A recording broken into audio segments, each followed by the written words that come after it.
Hey there, Tara Harvey here from True North Intercultural. And today I want to talk to you about some of the common mistakes I see intercultural educators and trainers making when they're introducing or presenting cultural dimensions to their learners. So for those of you who aren't familiar with this idea of cultural dimensions, basically these are culture general frameworks that can help us identify and understand some of the common patterns of cultural difference that exist in the world. So I will link below to some common resources where you can find more information about some of these cultural dimensions. And I want to talk about this because the cultural dimensions are oftentimes taught in intercultural courses, intercultural programs, but oftentimes not necessarily done so in the most effective manner. And this is something we talk about extensively, and I try to model in the Facilitating Intercultural Learning program. So we go into depth there about how to use these concepts and ideas effectively in intercultural teaching and training. But I just want to give you a few ideas here about what are some of the common things you can and should try to avoid. So first of all, one of the common mistakes I see is that people start with or overemphasize the culture-specific aspects of cultural dimensions. So as I said, these are patterns for identifying cultural difference. But there's research out there that looks at where different countries and different cultural groups tend to fall on these cultural dimensions. And oftentimes educators will lead with that information. For example, Gert Hofstede has research, and you can actually go online and compare countries and where they score on these different dimensions. But I strongly encourage people to start with the culture general aspect of the dimension before getting into the culture specific aspects. And this kind of goes hand in hand with the second common mistake I see, which is that these dimensions are oftentimes presented as two-sided. For example, one of the common cultural dimensions is individualism and collectivism. And these will be presented as some cultures, or X culture is individualist and Y culture is collectivist. But these are not two sides of one coin. All of the cultural dimensions are really spectrums, and different people fall all along those spectrums. What we're really doing when we look at specific patterns is identifying the pattern, the bell curve, if you were to plot everyone in that culture.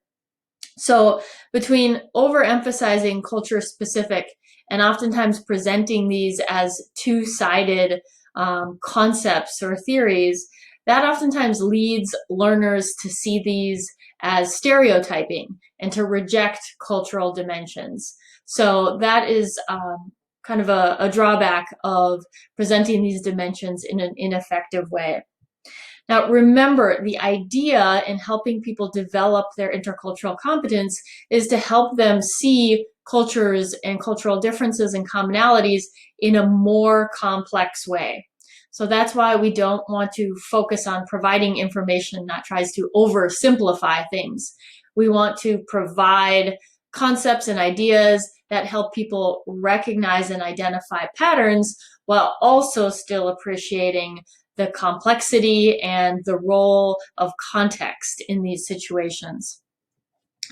The third mistake I see a lot is not scaffolding the learning well enough. We don't want to just jump into these concepts or ideas because then we're immediately focusing on the other, these ideas that will help us understand the other.